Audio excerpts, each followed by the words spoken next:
L'écrasante majorité des sociétés qui sont créées ferment dans les 5 premières années. Si tu devais t'empêcher à chaque fois qu'il y a un truc qui te fait envie de le faire par peur de ne pas exceller dans le truc que tu vas faire, putain, on fera jamais rien. Ce qui est terrible, c'est d'avoir eu envie de faire quelque chose et terminer sa vie en se disant putain, je l'ai joué petit en fait.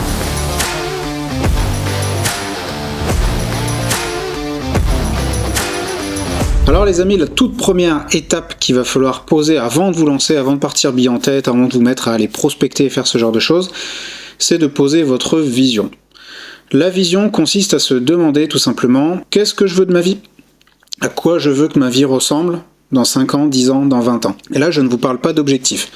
Les objectifs, c'est le comment. Mais la vision, c'est vraiment le quoi. Et c'est l'exercice auquel je vais vous inciter maintenant à participer. Il faut vraiment prendre le temps de se demander à quoi est-ce que vous voulez que votre vie ressemble. Et quand je dis à quoi vous voulez que votre vie ressemble, je parle de tous les sujets, non seulement du sujet financier, mais aussi du sujet par exemple de la santé, du sujet du temps libre, du sujet social, à quoi vous voulez que votre cercle d'amis ressemble, à quoi vous voulez que votre famille ressemble. Il faut avoir une vision un petit peu globale de ce vers quoi on veut que sa vie tende, parce que je vous l'annonce, les amis, si vous ne décidez pas pour vous-même de ce à quoi vous voulez que votre vie ressemble, quelqu'un d'autre risque de décider pour vous. Vous avez tout intérêt à être l'architecte de votre vie, sinon vous allez juste être l'ouvrier de la vie de quelqu'un d'autre. Et là, c'est important de ne pas se laisser, polluer, parasiter par ce que la société ou d'autres personnes peuvent vous mettre dans l'esprit. Et votre réussite à vous, c'est la réussite qui vous ressemble et c'est la réussite qui vous rend heureux. Il y a des gens qui sont très heureux avec 2000 balles par mois et il y a des gens à qui ça convient pas du tout. Il y a des gens qui veulent des grandes familles et d'autres qui veulent des petites familles. Et il y a des modes. Il faut faire très attention à ces modes, à tous les messages marketing, à tous les messages des réseaux sociaux, des influenceurs à la con et tout ce genre de choses. Lorsque vous déterminez votre vision, il est important de décider de ce que vous avez vraiment envie de vivre, de ce à quoi authentiquement vous voulez que votre vie ressemble. Sinon, encore une fois, vous allez courir après des chimères qui, au final, vont pas vous rendre heureux, et ça serait quand même dommage. Et là aussi, il y a une question à laquelle je veux vous inviter à réfléchir, c'est sur la question de l'argent. Vous pouvez vous dire, ah bah tiens, moi je veux avoir, je sais pas, 1 million d'euros, 10 millions d'euros, je m'en fous, la somme que vous jugerez nécessaire. La question c'est, à quoi bon ? Je suis pas en train de vous dire, non, il faut pas gagner d'argent, certainement pas, mais il faut quand même se rappeler que l'argent c'est un moyen. Ça n'est pas une fin en soi. Et les gens qui poursuivent l'argent comme une fin en soi, ne sont jamais heureux, ne sont jamais satisfaits, puisque en fait il n'y a pas de fin, il n'y a pas de limite à la quantité d'argent qu'on peut désirer, à la quantité de choses que le cerveau humain dans ses névroses peut vouloir. Par conséquent, il faut vous interroger sur le pourquoi. Et le pourquoi est souvent adressé par le sujet de la vision. Lorsqu'on se dit, bah tiens, moi j'ai envie d'avoir tel style de vie, j'ai envie d'habiter à tel endroit, de vivre telle et telle expérience pour ma famille, et bien là, ça c'est un vrai pourquoi. C'est un pourquoi qui est fort et qui va vous permettre de vous donner la motivation et l'impulsion pour pouvoir aller chercher la réussite. Parce que la réussite, vous allez l'attirer avec les actions que vous allez mettre en place et la personne que vous allez devenir. Et vous vous lancez sur un cheminement qui est long, entre guillemets. Il est long parce que la réussite ne se fait pas en un jour. Réussir financièrement, réussir sa vie, ça prend toute une vie, concrètement. Et si on est un peu trop impatient, qu'on se dit non, moi c'est en 6 mois que je veux m'enrichir, c'est en 6 mois que je veux réussir, c'est souvent là que on se chauffe, comme des maboules, on dépense plein d'énergie et au final ça retombe comme un soufflet parce que la motivation ne dure qu'un temps. Donc trouvez-vous un pourquoi fort, déterminez une vision que vous voulez avoir pour le long terme, écrivez-la sur le papier, et déjà ça sera la toute première étape avant de vous lancer dans votre cheminement entrepreneurial. Ensuite, alors je suis toujours dans la première étape, alors c'est un peu long mais c'est ultra important, et je vous rappelle là, je crois que c'est une phrase de Lincoln ou Benjamin Franklin qui disait « Si je disposais de 8 heures pour abattre un arbre, j'en passerai 6 à affûter ma hache. » C'était quelque chose comme ça, j'ai plus la citation précise. Hello Yoni, c'est Abraham Lincoln. Je me permets d'interrompre cette vidéo pour préciser que la citation exacte c'est « Si l'on me donne 6 heures pour couper un arbre, je passerai les 4 premières à aiguiser ma hache. Allez, ciao !» La deuxième moitié de cette première étape, c'est de vous fixer des objectifs. C'est-à-dire qu'à partir du moment où vous aurez déterminé une vision, vous pourrez vous demander quels sont les résultats que je dois avoir pour pouvoir concrétiser cette vision. Et on ne parle pas juste de sujets financiers, on parle également de sujets de santé, de sujets sociaux, de sujets familiaux. Donc interrogez-vous véritablement sur les objectifs que vous devez atteindre dans le long terme. Et ensuite, vous faites un cheminement inversé, rétroactif, c'est-à-dire que vous dites ok, dans 15 ans, il faut que j'ai ça. Donc dans 7 ans, il faut que j'ai ça. Donc dans 3 ans, il faut que j'ai ça. Donc cette année, il faut que je mette ça en place. Et il faut que dans les 12 mois qui viennent, j'ai atteint tel résultat. Et ça, si vous faites ce job, je vous garantis qu'il y aura déjà une énorme différence par rapport à un travail qui est complètement diffus et qui ne sait pas où il va. Là, vous allez véritablement concentrer vos efforts dans une direction.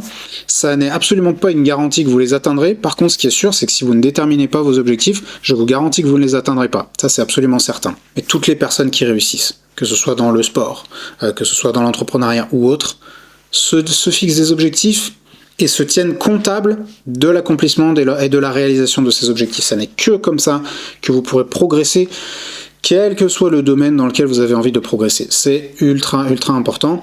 Et ayez toujours vos objectifs sous les yeux. Faut que tous les jours, vous puissiez les voir pour que ça vous recentre, ça vous refocalise sur ce qui est important. Une fois que vous aurez réalisé ce travail de détermination de vision et des objectifs, vous allez pouvoir passer à tous les sujets opérationnels. Et le premier sujet opérationnel sur lequel je vais vous inviter à bosser, c'est de vous déterminer un secteur. Un secteur géographique dans lequel vous allez commencer à prospecter, vous allez commencer à vous faire un réseau. Et là, bon, il y a toujours la question, mais où est-ce que je vais prospecter, comment est-ce que je détermine mon secteur? Faites plutôt simple, allez faire de la prospection 3/4 d'heure, 1 heure autour de chez vous. Alors ça dépend où vous habitez, si vous habitez dans le centre de Paris, ou si vous habitez, je sais pas quoi, au fin fond du Puy-de-Dôme, 1 heure, c'est pas la même heure de transport. Ça vous amène pas sur le même rayon. Donc si vous êtes dans une grande ville, concentrez-vous sur un petit secteur. On peut avoir tendance à croire que plus le secteur sera grand et plus ce sera facile, plus il y aura d'opportunités, mais en réalité c'est beaucoup plus difficile d'aller connaître les prix du secteur, se faire un réseau, entretenir son réseau, être connu par les acteurs locaux, c'est beaucoup plus compliqué lorsqu'on élargit énormément son secteur. Donc il vaut mieux avoir un petit secteur restreint, mais qu'on maîtrise parfaitement et dans lequel on est un acteur connu et reconnu par les autres professionnels de l'immobilier. Et une fois que vous aurez déterminé le secteur, vous pourrez choisir la typologie d'opération dans laquelle vous allez vous positionner. Il y a toutes sortes d'opérations de marchand. Il y a la rénovation que tout le monde connaît, le réagencement, la subdivision, c'est-à-dire l'achat de biens en gros, donc les immeubles ou des grands terrains, ce genre de choses, et la revente à la découpe. Il peut y avoir les changements de destination, il peut y avoir les découpes de terrains à bâtir, il peut y avoir tout ce qui a un rapport avec le commercial, l'industriel, et donc ça c'est les typologies d'opérations, mais il y a aussi tous les sujets de problématiques juridiques, les problématiques d'urbanisme, les problématiques familiales que les vendeurs peuvent rencontrer, et vous aurez forcément un domaine de prédilection. Donc il faut vous demander vers quoi vous avez le plus d'appétence, parce que si vous vous lancez dans l'activité de marchand et dans l'entrepreneuriat, c'est certainement parce que vous avez envie de faire quelque chose qui vous stimule, qui vous motive un petit peu plus que ce que vous faites aujourd'hui. Donc c'est pas la peine d'aller vous enquiller dans une activité qui vous gonfle, typiquement. Par exemple, moi je sais que acheter des locaux industriels pour les revendre à la découpe, moi si c'est rentable, pourquoi pas, mais c'est pas du tout l'activité qui va me passionner. Je vais me dire je vais le faire 1 fois, 2 fois par opportunisme, mais rien à foutre, je vais pas me dire waouh quelle satisfaction. Il y a d'autres trucs qui vont me procurer plus de satisfaction. Ça n'en fait pas partie, et c'est ok, il y a d'autres gens que ça va éclater, et puis c'est tant mieux, parce qu'il faut tout pour faire un monde. Mais demandez-vous, toi derrière ton écran, demande-toi, qu'est-ce que tu as envie de faire, tout simplement, et concentre-toi après sur ce type d'opération. Alors je vais quand même te dire que, lorsque tu débutes, et même pas lorsque tu débutes, il vaut quand même mieux pas trop se fermer des portes, et pas trop se restreindre à une typologie d'opération, parce que tu risques de laisser filer des opportunités, et ça c'est quand même dommage. Il va également falloir se déterminer une fourchette de prix dans laquelle vous allez chercher. Parce que quand vous aurez votre secteur, votre typologie d'opération, vous allez peut-être vous demander, mais maintenant est-ce que je cherche une opération à 200 000, à 300 000, à 500 000 ? Il va falloir se déterminer un budget à un moment donné. Et comment est-ce qu'on détermine son budget ? Alors là, c'est un point vraiment sensible, parce que la plupart des personnes vont se dire moi j'ai par exemple 50 000 euros de fonds propres, donc je peux aller emprunter 200, 250 000, donc il faut que je cherche dans ces eaux-là. Ce qui est un raisonnement de bon sens que pas mal de gens ont. Sauf que ce qui se passe, c'est que sur les opérations à 250 000, il y a tout le monde. Il y a tous les néo-marchands, il y a tous les gens qui veulent acheter leur résidence principale, il y a tous les gens qui veulent faire de l'investissement locatif, surtout lorsqu'en plus de chercher sur un budget restreint, vous regardez des opérations relativement simples comme de la rénovation. Là, il y a vraiment tout le monde en concurrence, et en plus, c'est là où c'est le plus difficile à faire financer, parce que les financeurs sont pas toujours très intéressés par des dossiers à moins de 300 ou à moins de 500 000 euros. Donc beaucoup de gens se disent, je vais aller chercher ce type de dossier, parce que ça sera plus simple, mais en définitive, c'est beaucoup plus difficile. Et là, il faut adopter un raisonnement qui est un peu contre-intuitif, qui va consister à viser plus gros que ce qu'on pense pouvoir réaliser. Plus gros en termes de budget, mais aussi plus gros en termes de complexité. C'est-à-dire ne pas se dire moi je vais faire juste une rénovation. Tout le monde peut le faire, quoi. En gros, il n'y a pas besoin d'être un as de l'immobilier pour ça. C'est comme ça que vous allez éliminer de la concurrence. Alors là, vous êtes peut-être en train de vous dire ouais, mais putain, tu te rends compte, je prends un risque, etc. Et puis comment je vais me faire financer si j'ai pas les thunes? Premièrement, le risque, oui, vous allez en prendre un. Mais si vous faites les choses comme il faut, vous prendrez un risque qui est maîtrisé. Et ça, c'est typiquement ce que nous, on va vous apprendre dans nos formations ou dans MDB 360, notre programme d'accompagnement, c'est apprendre à ne pas prendre de risques inutiles et à vous accompagner dans votre cheminement de prise de décision pour que vous ne fassiez pas n'importe quoi. Une fois que vous avez trouvé une opération, même si elle est au-delà de vos capacités financières, si elle est rentable, vous vous ferez financer. Ça, vraiment, je vais revenir sur le plan du financement, mais n'ayez pas peur. La partie financement, plus c'est gros, plus ça passe. C'est-à-dire qu'on aura toujours plus de facilité à faire financer un dossier à 700 000 euros qu'à 300 000 euros. Et ça, c'est hyper contre-intuitif pour les gens qui ont l'habitude de l'immobilier locatif ou de la résidence principale, parce que les gens réfléchissent en termes de capacité d'endettement, pouvoir d'achat, ce genre de choses. Et là, vous basculez sur un autre univers. On parle d'entrepreneuriat, donc la banque, elle va regarder la rentabilité, ce genre de choses. Est-ce qu'elle gagne de l'argent, est-ce qu'elle gagne pas d'argent? Et en dessous de 300 000 balles, souvent les banques, ça les intéresse pas de vous financer parce qu'ils doivent étudier le dossier, le présenter en commission et tout. C'est le même travail que s'ils présentaient un dossier à 1 million. Donc ils n'ont pas envie de se casser la tête sur les petits dossiers. Donc faites des gros dossiers et si c'est rentable, vous trouverez l'argent pour vous faire financer. La troisième étape va consister, une fois que vous avez déterminé votre secteur, etc., à aller réaliser un maximum de visites. Les visites constituent le carburant dans votre bagnole, dans votre véhicule qui est l'activité de marchand de biens. Je le répète sans arrêt aux membres de nos programmes d'accompagnement et de nos formations, si vous voulez réussir, allez faire des visites. Combien vous devez en faire? Le plus possible. Mais vous devez être régulier dans la durée. C'est ça qui est encore plus important que la quantité de visites que vous allez exécuter. La réussite en immobilier, elle se fait dans la durée. Et parfois, il y a des périodes de disette. Et parfois, il y a des périodes plus fastes. Il va y avoir des semaines, parfois même des mois pendant lesquels vous allez chercher, prospecter. Et puis, c'est pas le bon moment et vous allez pas trouver. Et ça fait partie du jeu, il faut pas vous en inquiéter, il faut pas se décourager. Ce qui se passe, c'est que si vous partez bille en tête et que vous faites plein de visites pendant quelques semaines, vous allez vous décourager, vous allez vous fatiguer. Parce que vous allez vous épuiser, tout simplement. Et donc là, vous allez finir par abandonner et dire « Ah bah non, l'activité de marchand de biens, ça fonctionne pas ». En revanche, si vous faites un travail régulier, vous faites 1, 2, 3 visites par semaine, ce qui est pas la mer à boire, je vous garantis que dans les 6 mois, les 12 mois qui vont suivre, vous allez trouver des opportunités. Alors peut-être que vous vous dites « Ah ouais, mais il faut que j'attende 6 mois, 8 mois, 10 mois avant de trouver une opportunité. » Peut-être, je ne sais pas, je vous prépare au pire. Mais si jamais ça doit vous arriver, dites-vous que tout ce temps-là, il n'aura pas été dépensé pour rien. En fait, c'est un investissement dans votre activité qui sera payé rétroactivement le jour où vous allez encaisser la marge de vos premières opérations. Et il y a un phénomène qui se produit très souvent, c'est que on peut avoir des périodes pendant lesquelles on cherche et on trouve pas, et après, il y a tout qui se débloque et on trouve 2-3 opérations en même temps.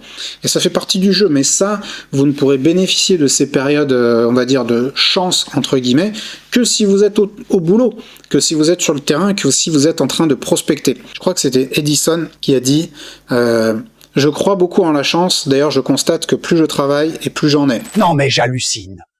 Je suis Thomas Jefferson et c'est ma citation, pas celle d'Edison. Sérieux quoi. Et c'est la même chose pour l'entrepreneuriat. Il y a des moments où des opportunités se présentent. Elles sont là, elles arrivent sur le marché. La question c'est est-ce que vous serez présent pour les saisir? Et beaucoup de gens disent ouais, moi j'attends le bon moment pour me lancer. Mais en fait, si tu attends le bon moment pour te lancer, les opportunités, elles vont continuer d'arriver, mais toi, tu vas pas les voir, parce que tu seras pas là, parce que tu attendras le bon moment. Donc, ce qu'il faut que tu fasses, c'est que tu sois là, tu bosses, tu fasses des visites, tu sois régulier, pas trop faire le bourrin dans les efforts, parce qu'il faut que tu puisses te ménager, et qui veut aller loin, ménage sa monture. Si tu fais un nombre de visites réguliers, au bout de quelques temps, c'est mathématique, tu vas nécessairement trouver des opportunités, il peut pas en être autrement. Et maintenant on arrive à l'étape numéro 4. Lorsque tu auras réalisé des visites, il va ensuite falloir que tu fasses des études de faisabilité. Et c'est le point sur lequel énormément de marchands de biens débutants butent, échouent ou se trompent. Puisque là, c'est véritablement un exercice subtil dans lequel il va falloir rassembler un petit peu toutes les contraintes auxquelles tu es soumis dans le cadre d'une opération et essayer de faire en sorte que cette espèce de millefeuille de contraintes tienne à peu près debout. Et il y a un grand nombre de contraintes, il y a la contrainte réglementaire avec le droit privé, le droit public, le droit des copros, le droit de l'urbanisme. Ensuite, tu vas avoir des contraintes techniques, puisque nous, les marchands de biens, nous sommes un peu les Bernard l'ermite de l'immobilier, à savoir que nous nous insérons toujours dans une coquille existante, on fait rarement du neuf, et cette contrainte-là, elle comporte un certain nombre de contraintes techniques. Il y a le sujet des accès, il y a le sujet des ouvertures, il y a le sujet des réseaux, des colonnes montantes, des colonnes descendantes, de tout genre de choses, et toi, tu arrives dans ce contexte-là, il faut que tu puisses t'insérer. Et souvent, dans le domaine technique, un peu tout est réalisable, mais c'est une question de coût. Et donc là, il va falloir que tu détermines si l'équation tourne plus ou moins ou pas. Il va également falloir, et ça pendant la visite, parfois, que tu fasses toute la partie faisabilité économique. Donc là, ça va consister à élaborer une stratégie commerciale. Ce qui consiste à se demander... Qu'est-ce que je vais faire de ce bien? Voilà, là j'ai visité un truc, un immeuble, une grange, je sais pas quoi. Qu'est-ce que je vais en faire? Et là, il faut que tu connaisses très bien ton secteur parce qu'il faut que tu connaisses la demande. En tant que marchand de biens, tu es un commerçant de l'immobilier. Ça, il faut bien te le mettre dans la tête. Parce que si tu arrives à bien imprimer ce fait, tu vas réaliser un certain nombre de points qui sont impératifs dans ton activité. Et ce qui est primordial pour un commerçant, c'est de savoir que veulent ces foutus acheteurs. Qu'est-ce qu'ils recherchent? Si tu es dans un secteur où les gens recherchent des biens avec des grandes surfaces et que tu proposes du studio, tu vas passer complètement à côté de la plaque et tes biens, tu vas pas réussir à les vendre. Donc dans un premier temps, il faut que tu élabores la stratégie commerciale en fonction du public cible auquel tu as affaire. Et une fois que tu auras fait ça, tu vas te dire, ok, à quel prix est-ce que je peux revendre les lots que je vais créer? Et ça, il n'y a que toi qui puisse y répondre. Alors, bien sûr, en te faisant aider peut-être par les agents immobiliers, etc. Mais c'est important que toi, tu aies cette capacité à déterminer avec la plus grande précision possible les prix de sortie, les prix de revente. Et ça, c'est une vraie subtilité sur laquelle tous les marchands de biens finissent par se planter un jour. Donc il faut essayer de faire en sorte de se planter le moins possible, mais ça arrive à tout le monde, tôt ou tard. C'est là où il faut avoir une très bonne connaissance du marché. Ce à quoi peuvent t'aider justement les visites que tu vas multiplier. Donc l'étape numéro 4, l'étape de l'étude de faisabilité au global de ton opération, c'est véritablement l'étape qui est critique et sur laquelle énormément de gens se plantent. Ils se plantent parce qu'ils savent pas lire les documents d'urbanisme ou les documents de droit privé, les servitudes, ce genre de choses. Ils se plantent parce qu'ils calculent mal les travaux, ils se plantent sur la stratégie commerciale, ils se plantent sur les prix de vente, ils ne listent pas de manière assez détaillée tous les frais qui sont inhérents à leur opération et à la fin, ils ont des opérations foireuse, et ça c'est bien dommage. Donc c'est la partie sur laquelle il faut véritablement se former. Donc si vous voulez vous lancer dans l'activité de marchand de biens, si vous voulez apprendre à réaliser des opérations rentables, à la MDB Academy nous avons des programmes de formation et d'accompagnement qui peuvent vous aider à acquérir tous ces outils-là, et nous pouvons vous accompagner également sur tout le processus d'étude de faisabilité. Je vous mets en dessous de cette vidéo un lien via lequel vous pourrez prendre rendez-vous avec mon équipe, leur expliquer votre projet professionnel, et eux pourront vous dire si oui ou non on peut vous accompagner et de quelle manière. Alors bien sûr c'est gratuit et c'est sans engagement, donc n'hésitez pas à prendre un rendez-vous. L'étape numéro 5 que vous devrez passer en tant que marchand de biens, une fois que vous aurez fait votre étude de faisabilité, ça va consister à formuler une offre d'achat. Et là, il faut bien avouer que la plupart des offres que vous allez faire, ce sera des offres à la casse, parce que il est très rare de trouver un bien qui, direct, au prix affiché, représente une opération rentable. Ça existe. Je dis pas que ça n'existe pas, mais c'est une minorité. Et donc, il va falloir aller à la négo. Formuler une offre dans laquelle il va bien sûr falloir dézinguer le prix, ce qui est souvent une étape sur laquelle beaucoup de gens butent, et également aller poser les conditions suspensives qui vont vous protéger en tant que marchand de biens. Et là, il y a toute une batterie de conditions suspensives que vous pouvez utiliser à votre profit et qui vont vous permettre de vous protéger un maximum. Donc ne vous en faites pas l'économie. Là aussi, apprenez, il y a un certain nombre de conditions qui existent qui vont vous permettre de beaucoup vous protéger. Et en ce qui concerne le prix, vraiment sur les accompagnements, on l'a souvent vu des personnes qui hésitent. En fait, dire là le bien il est à 400 000, je peux pas en proposer 315 000. Si, mais pourquoi pas? Il dit les gens vont se vexer. Les gens vont rarement se vexer. ils vont avoir la mort. Ils vont avoir la mort, ils vont se prendre des douches froides comme pas possible, mais on s'en fout. En fait, c'est pas grave, parce que les 400 000, c'est pas la valeur du bien. Les 400 000, c'est ce qu'ils espèrent en toucher. Et ça, ce qu'ils espèrent, en fait, c'est la liste au Père Noël, et quelque part, on s'en tape. Ce qui est important, c'est à quel prix vous pouvez faire une affaire rentable. C'est la seule chose qui compte. Donc vous ne vexerez pas les gens en faisant des offres massacrées. Je peux vous dire, il m'est arrivé de faire des offres vraiment très audacieuses par rapport au prix qui était affiché. Je me suis jamais fait jeter. Donc là, il y a un certain formalisme à respecter, il faut faire les choses comme il faut se montrer respectueux de ses interlocuteurs, mais il n'y a aucun problème à faire des offres qui soient très basses par rapport au prix demandé. Et si vous avez peur de faire des offres comme ça, alors vous allez vous priver d'opportunités. Donc si jamais vous voyez que vous avez peur de faire des offres, rejoignez-nous dans le programme d'accompagnement MDB 360. Là, on va vous coacher, on va vous apprendre à aller faire des économies. Je vous garantis que vous allez rentabiliser le prix du programme x3 dans vos premiers mois de participation. Ce qui est important, en tout cas, lorsqu'on formule son offre, c'est de savoir ce qui est important pour vos interlocuteurs. Parce que trop souvent, les marchands de biens se focalisent sur le prix. Ils se disent « Ah ouais, le prix, les gens, ils veulent telle somme, etc. » Mais ils passent à côté de ce qui est souvent le plus important pour les gens. Et souvent, ce qui est le plus important pour les vendeurs, c'est pas nécessairement le prix. C'est la rapidité de la transaction, ça peut être la sécurité, c'est le fait de se dire ok, ça va au bout, mais putain, on se débarrasse de ce taudis, on a marre, et ils vont être prêts à des sacrifices financiers assez importants si vous voulez libérer de ce boulet. Et ça m'est arrivé sur plusieurs dossiers où j'ai fait des offres qui étaient vraiment à la casse et où j'ai été patient, j'ai su amener des arguments de rassurance pour les vendeurs.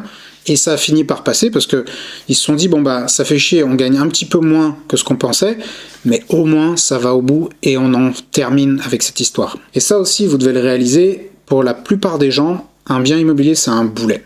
C'est un boulet qu'ils ont au pied parce que souvent, nous on se positionne sur des biens qui sont dégradés, qui sont vides, il y a des successions, il y a des divorces, des trucs comme ça, et en fait le bien immobilier il est là comme une gigantesque épine dans le pied des gens. C'est pas du tout un truc, c'est pas du tout un bien, comment dire, stratégique ou etc. C'est juste un truc qui emmerde tout le monde, il y a une fratrie, et ils savent pas, ils s'entre-déchirent parce que personne veut sortir les poubelles ou aller, je sais pas, payer la taxe foncière, ce genre de choses. Vous êtes le sauveur qui venait les libérer de leur punition. Et pour ça, ils vont souvent être prêts à faire des sacrifices financiers. Et ça, encore faut-il, et ça on peut l'apprendre aussi, à aller poser les bonnes questions et à aller écouter les interlocuteurs que vous avez en face de vous. L'étape numéro 6 va consister à mettre en place les premiers jalons de votre opération, et elle va démarrer cette étape à partir du moment où vous aurez signé une promesse de vente chez le notaire. Donc là, vous avez signé un acte notarié qui en gros engage les deux parties, qui est un acte de droit privé, et c'est à partir de ce moment-là que va commencer une période qui est parfois assez longue, qui est entre le compromis et, le compromis ou la promesse, c'est globalement la même chose, et la réitération, c'est-à-dire le moment où vous devenez propriétaire. Là, il y a beaucoup de gens qui s'imaginent que ah oui, c'est long et on attend et on est les bras croisés. Ben non, parce qu'en fait là, il y a toute une phase de préparation pendant laquelle vous allez mettre en place les prochaines étapes de votre opération. Et plus vous anticiperez à ce stade, plus vous mettrez en place de choses par anticipation, et plus votre opération elle sera courte. Et ce qu'il faut toujours essayer de faire, c'est de comprimer les délais qui sont entre la réitération, entre le moment où vous devenez propriétaire et le moment où vous vous débarrassez du bien, le moment où vous revendez. Et vous allez réussir à comprimer ces délais en faisant un bon travail de préparation, et ce travail de préparation, il se fait notamment entre le compromis et le moment où vous achetez. C'est la période durant laquelle vous allez poser vos demandes d'autorisation d'urbanisme, c'est la période pendant laquelle vous allez consulter les concessionnaires si besoin, vous allez également faire tous les devis nécessaires pour pouvoir mettre en place l'opération, les travaux, tout ce genre de choses.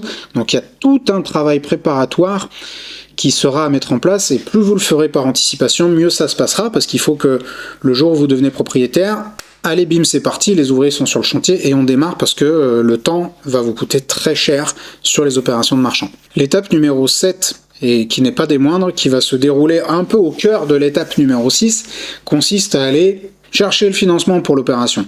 Et là, c'est le point sur lequel beaucoup de néo-marchands de biens se bloquent, se restreignent, et en tout cas ont des croyances limitantes, puisque beaucoup se disent « Ah bah oui, mais quand on est néo-marchand, on ne peut pas se faire financer d'opération ». J'ai envie que vous me fassiez confiance et que vous abandonniez vos fausses croyances sur cette partie-là. Sur le sujet du financement, croyez-moi, je discute avec beaucoup d'investisseurs, beaucoup de chargés d'affaires auprès des banques, beaucoup de financeurs en tout genre, et les croyances que les néo-marchands de biens ont en tête sont fausses dans 95% des cas. Alors vous êtes peut-être en train de vous dire, mais je me soucie que maintenant de financement et pas beaucoup plus tôt dans mon cheminement opérationnel, il faut peut-être que j'aille les voir pour voir un petit peu quel budget ils me donnent. Non. C'est pas comme ça que ça marche. Il faut d'abord, les amis, trouver une bonne affaire. D'abord tu trouves une bonne affaire, et ensuite tu vas chercher le financement. C'est comme ça que ça marche. Alors elle est peut-être en train de te dire, ah mais alors si je trouve une affaire mais que je me fais pas financer, je prends un risque et il va se passer ci, il va se passer ça. Oui, tu prends un risque, bienvenue dans le monde de l'entrepreneuriat. Alors globalement, il faut te dire que le risque que tu prends, il est assez maîtrisé, parce que si tu fais les choses comme il faut, que tu poses les bonnes conditions suspensives, globalement, tu vas pas prendre des risques qui sont absolument inconsidérés. Si tu trouves une opération rentable, je te garantis que tu finiras par trouver l'argent. La seule question qui va se poser, c'est combien cet argent va te coûter. C'est vraiment la seule question que tu vas devoir te poser. Depuis 2018, j'ai pas rencontré une seule personne, une seule, pas une, tu m'entends, qui avait une opération rentable, véritablement rentable, et qui n'a pas réussi à se la faire financer. Toutes les personnes qui te disent « Ah oui, moi j'avais une opération, mais voilà, les banques m'ont refusé, ma banque me finance pas, ou je me suis fait retoquer, etc. » Il n'y avait pas de problème avec la banque, il y avait un problème avec l'opération, il y avait un problème avec la rentabilité. J'ai lancé fin 2024 2 boîtes qui tournent autour du financement des marchands, une boîte de courtage, une boîte qui fait de la prise de participation dans les opérations de marchands, et je peux te garantir, pour avoir vu déjà passer des centaines de dossiers de demande, la plupart des dossiers sont merdiques, la plupart des dossiers sont pas bons, et si nous on met 80-90% des demandes à la poubelle, pas parce que on veut pas financer, pas parce que le mec est néo-marchand, ou pas parce que je sais pas quoi, parce que l'OP est pas assez bonne, tout simplement. Elle est pas assez bonne, elle est pas assez bien ficelée, les informations sont incohérentes, le marchand qui demande les thunes, il a pas fait le taf, et ça tourne pas, quoi, c'est pas sérieux. Et je vois des gens qui ont ou pas fait de formation, ou fait des formations de bouffons qui racontent n'importe quoi, qui ont jamais fait de marchand de leur vie, et leurs dossiers, ils tiennent pas la route, tout simplement. Donc, formez-vous chez des gens qui savent de quoi ils parlent. À la MDB Academy de préférence, nous on a formé depuis 2018 plus de 3000 personnes à cette activité, donc on sait de quoi on parle. Trouvez des opérations rentables et montez les dossiers de manière sérieuse, et si toutes ces conditions-là sont rassemblées, putain, c'est juste impossible que vous fassiez pas financer. C'est impossible. Donc les amis, si vous voulez avoir toutes les chances de vous faire financer, c'est simple. Allez trouver une opération rentable. Il faut qu'elle soit rentable. Signez une promesse de vente, parce que si vous n'avez pas de promesse, personne ne regardera votre demande. Ni une banque, ni du crowdfunding, ni nous, ni personne. Donc allez signer une promesse. Mettez en place ce qu'il faut. S'il y a des autorisations d'urbanisme à obtenir, déposez à minima les demandes, essayez de faire des devis, ayez des avis de valeur. Commencez à présenter un dossier un petit peu constitué et vous maximiserez les chances de vous faire financer. Vous savez quoi, si vous avez une opération super rentable, qu'elle soit à 500 000 ou à 1 million d'euros, et vous vous dites, bah zut, moi j'ai pas les thunes et j'ai pas envie de la laisser passer, contactez-nous. Je vous mets le formulaire pour la société Nemera. Envoyez, quel que soit, si vous cherchez du financement bancaire ou autre, on s'en fout. Vous nous envoyez votre demande, on va l'étudier. Si c'est rentable véritablement et que le dossier tient la route, on vous recontactera et on vous trouvera une solution. Nous arrivons maintenant à la 8e étape dans ce cheminement opérationnel du marchand de biens. Et là, on a acheté. C'est-à-dire que vous avez trouvé les fonds pour faire financer votre opération et vous décidez, enfin pas vous décidez, mais et vous achetez le bien. Et là, vous commencez la phase que j'appelle la phase opérationnelle, dans laquelle vous allez commencer, les travaux, etc., et tout ce qu'il y a à faire. Et là, vous entrez dans une phase gestion de projet et gestion RH. Jusqu'à maintenant, vous étiez pas mal dans un sujet de recherche de financement, mode commerçant, etc., faire du relationnel et tout. À partir du moment où le bien il est acheté, vous vous transformez en gestionnaire de projet. Et il va falloir vérifier qui sont les sous-traitants qui vont exécuter telle et telle chose. C'est pour ça que je vous disais qu'il y avait une gestion RH qui est assez importante, et faire en sorte que tout ce petit monde-là travaille de concert et travaille de manière efficace, et que chacun vienne au bon moment et réalise un travail qui soit qualitatif et dans les temps impartis. Ça, c'est l'étape qui est véritablement périlleuse, où vous êtes un petit peu le gestionnaire du projet, souvent le maître d'œuvre, parce que quand on démarre, on fait souvent un petit peu des économies et on fait un petit peu la maîtrise d'œuvre par soi-même, et c'est un vrai métier et c'est pas simple. Et là, moi je ne saurais que vous conseiller de vous faire entourer, si possible, d'un maître d'œuvre. Alors c'est vrai que ça a un coût, mais par contre, waouh, quelle tranquillité d'esprit ça va vous apporter. Puis si c'est pas possible, il faut essayer d'être pro le plus possible.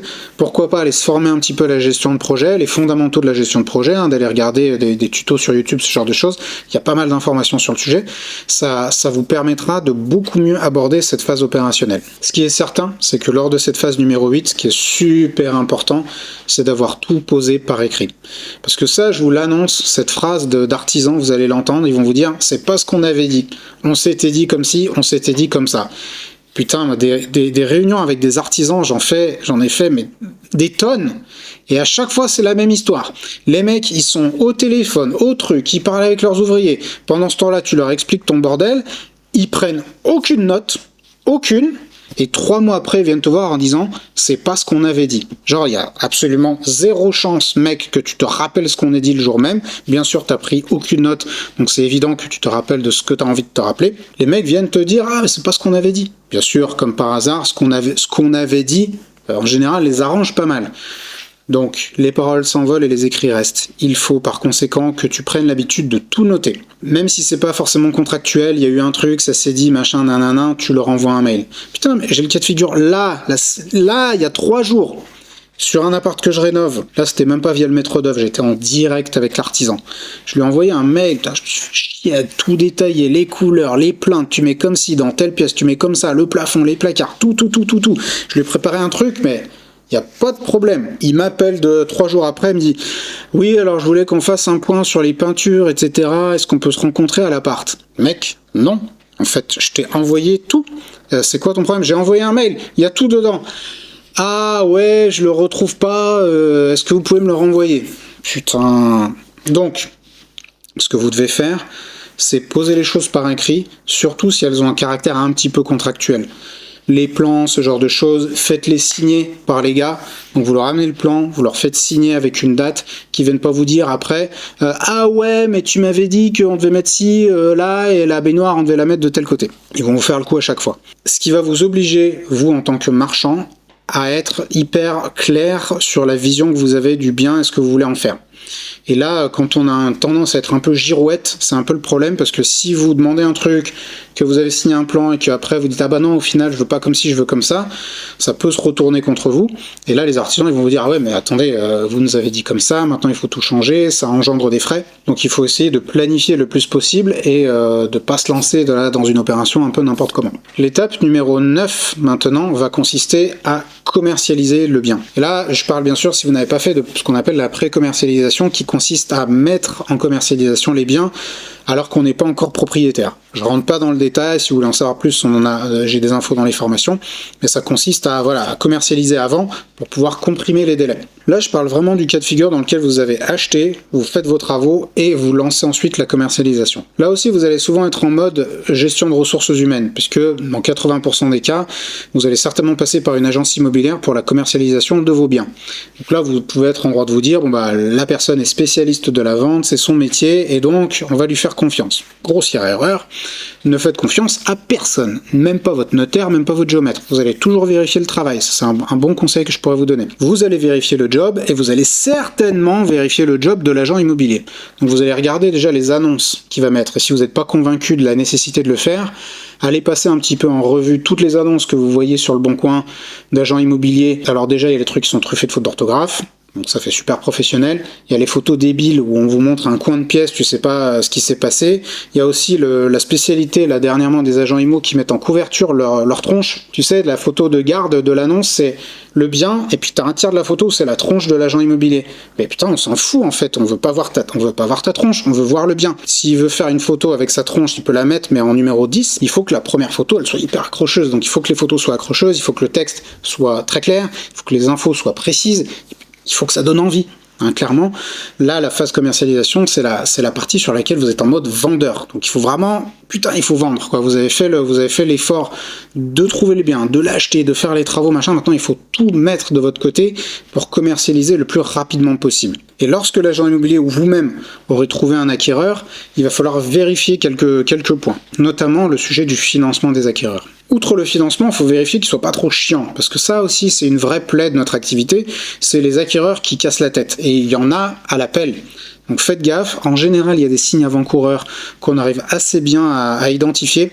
Si vous le sentez pas, que vous dites, oh là là, celui-là il a l'air chiant, mettez-le un peu à l'épreuve, demandez-lui qu'il vous envoie 2-3 documents ou des trucs comme ça, enfin, allez un peu le chercher, quoi, et vous allez voir si le mec est procédurier, chiant, etc., ça va tout de suite se savoir.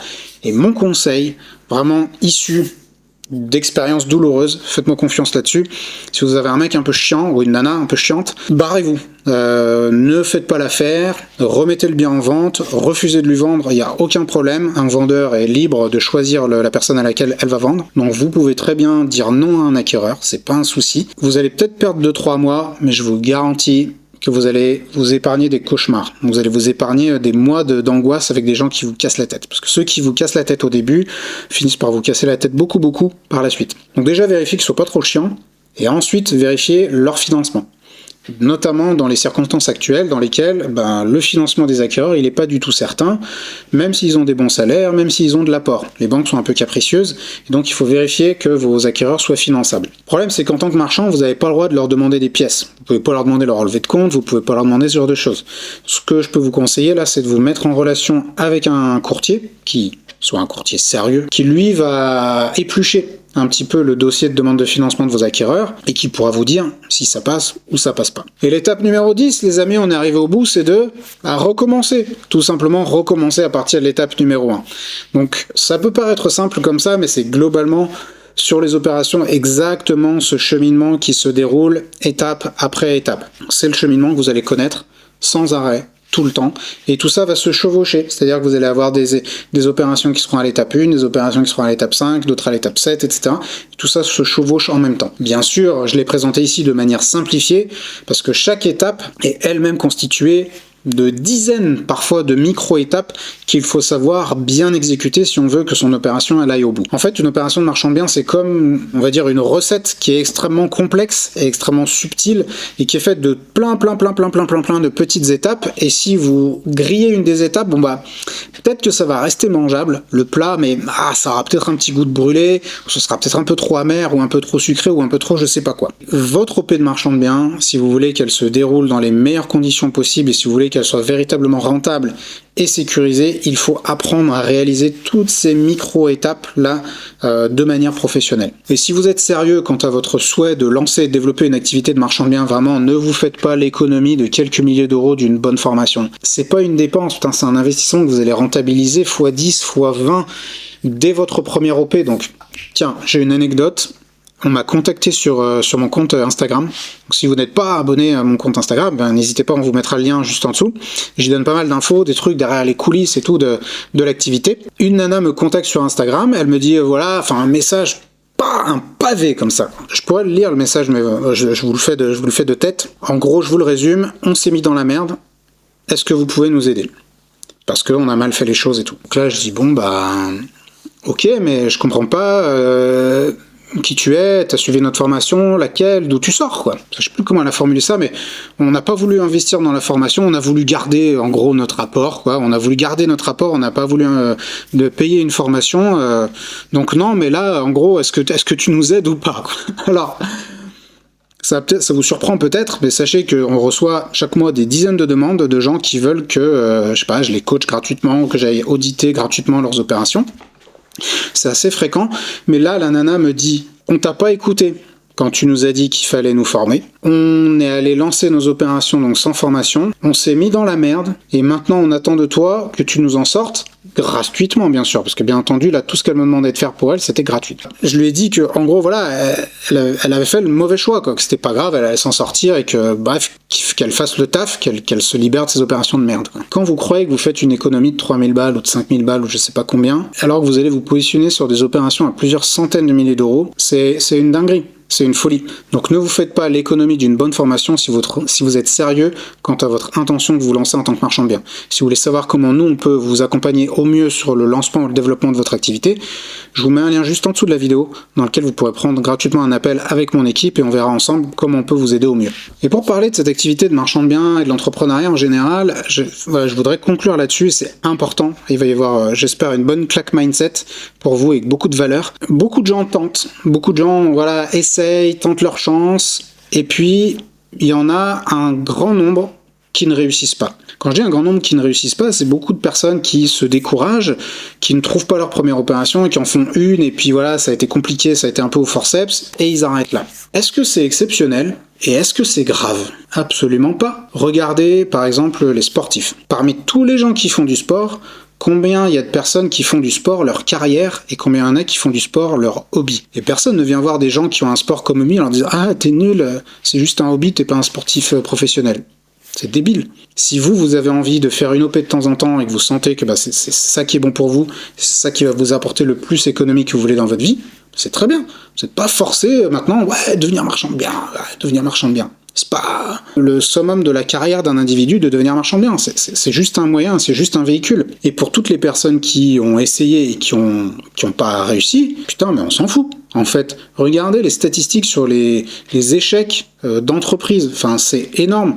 La plupart, l'écrasante majorité des sociétés qui sont créées ferment dans les 5 premières années. Les gens tentent leur chance, ils essayent des choses, et puis ça rate. Si tu devais t'empêcher à chaque fois qu'il y a un truc qui te fait envie de le faire par peur de ne pas le réussir ou par peur de ne pas exceller dans le truc que tu vas faire, putain, on ferait jamais rien. Tu veux faire un gâteau, tu te dis oulala, non, parce que attention, ça va pas être aussi bon que les gâteaux de machin truc. C'est du délire en fait ce raisonnement. J'espère que là, t'arrives à voir que ce raisonnement-là, c'est du délire. Si tu arrives à en prendre conscience là, sur le domaine des gâteaux et des crêpes et du sport, alors pourquoi est-ce que ça paraît pas aussi évident sur le domaine de l'immobilier? Ça, c'est une vraie question. Je pense qu'il y a aujourd'hui pas mal du truc de on se compare, et puis t'as des influenceurs qui sont là à dire moi ça fait 10 ans que je fais du marchand, je réalise telle et telle marge. Franchement j'en connais, j'en vois sur LinkedIn qui sont là moi j'ai réalisé cette année 1 million de marge et tout, je sais que c'est du pinko qui gagne pas une thune. Et en fait comme il y a tout ce bruit, je pense qu'il y a beaucoup de gens qui se disent moi en fait si je me lance et puis que ça marche pas aussi bien, ça va être nul et je vais me considérer comme un raté ou je sais pas quoi. Mais ça on s'en fout, il y a pas de honte à essayer quelque chose et puis à pas réussir. On s'en tape, putain, vous ferez autre chose. Par contre, ce qui est terrible, à mon sens, c'est d'avoir eu envie de faire quelque chose, de ne pas l'avoir fait par peur d'échouer, ou par peur de je sais pas quoi, par peur du risque, et terminer sa vie en se disant putain, je l'ai joué petit en fait. La vie m'a distribué une main, comme au cartes, on m'a distribué une main, et puis je l'ai joué safe parce que j'avais peur, quoi. Et là, tu vas finir ta vie avec des regrets en te disant, en fait, ma vie, ça a été ça, et à quoi elle aurait pu ressembler, ma vie, si seulement j'avais osé prendre un peu les risques. Et donc, ce qui est ultra important, à mon sens, c'est de finir sa vie sans avoir de regrets. De finir en se disant, en étant droit dans ses bottes, et en se disant, moi, j'ai reçu un certain nombre de capacités, et j'ai fait avec, j'ai joué ma main jusqu'au bout, j'ai joué ma chance, j'ai tenté ma chance. Il y a des choses qui ont réussi, puis il y a des choses qui ont raté. Et demandez-vous vraiment, mais qu'est-ce que vous risquez si jamais vous vous plantez? Ça, c'est important. Qu'est-ce que vous risquez? De ne pas trouver d'opération? On s'en tape. Rien ne va se passer de mal. De travailler en gagnant pas grand-chose? Ok, pas grave, vous aurez quand même gagné quelque chose. Plus que si vous étiez resté chez vous à rien faire. Ensuite, de travailler pour ne rien gagner, ça peut arriver, oui, ça fait chier, mais qu'est-ce qui va s'être passé? Vous aurez bossé, vous aurez fait des choses, et puis vous ne serez pas rémunéré. Pas très grave, vous vous en remettrez. Et je prends le pire des scénarios, vous prenez une gamelle, là vraiment vous foirez tout ce que vous pouvez foirer, et vous vous retrouvez avec 50 000 euros de perte, ok? Admettons. C'est vraiment énorme. Je prends un scénario un peu exagéré pour vous faire prendre conscience un peu de la mesure des choses. Ne penses-tu pas que tu peux te refaire, que tu peux récupérer ces 50 000 balles rapidement en refaisant une autre opération plus réussie ou en te lançant sur autre chose? Est-ce que tu penses que 50 000 balles, si tu perds 50 000, tu vas jamais t'en relever de ta vie? Putain, mais il y a la moitié des gens, je vois les bagnoles dans la rue, je me demande comment les gens achètent ces caisses. La moitié des gens aujourd'hui font des crédits pour acheter des bagnoles à plus de 35 000 euros. C'est évident qu'une dette de 30-50 000 euros, ça fait chier, personne n'a envie d'en avoir, tu t'en relèveras, c'est pas très très grave. Et il faut prendre conscience que le bénéfice potentiel par rapport au risque potentiel de ce genre d'opération, mais franchement, il n'y a pas photo. Il y a beaucoup plus de bénéfices potentiels qu'il n'y a de risques. Et encore une fois, là où les gens se gamellent vraiment de manière lamentable, c'est quand ils ne respectent pas les étapes, quand ils font les choses tout seuls, et qu'ils ne sont pas formés et qui ne sont pas accompagnés. Et il y a beaucoup de gens j'en vois pas mal sur les réseaux qui disent ouais non c'est impossible, ça marche pas, on peut pas se faire financer, etc. Et je peux te dire, parce qu'il y en a quelques-uns que j'ai identifiés parce qu'ils étaient passés par exemple par des demandes de financement chez nous, ce genre de choses, que la plupart des fois ce sont des personnes qui sont aigries parce qu'elles essayent de justifier leurs propres échecs. Et plutôt que de dire bah j'ai essayé, j'ai échoué, et ça n'est pas grave, j'ai tenté ma chance, elles viennent dire non, c'est pas ma faute, c'est pas moi qui suis pas bon, c'est le système, c'est la banque, c'est machin, c'est un tel, c'est le gouvernement, c'est tout le monde, mais c'est juste pas moi. Donc les amis, je vous invite, si jamais il y a une petite voix dans votre tête qui vous dit ouais non, vas-y, tente ta chance, fais-le, ça va être intéressant, ça va être challengeant, etc.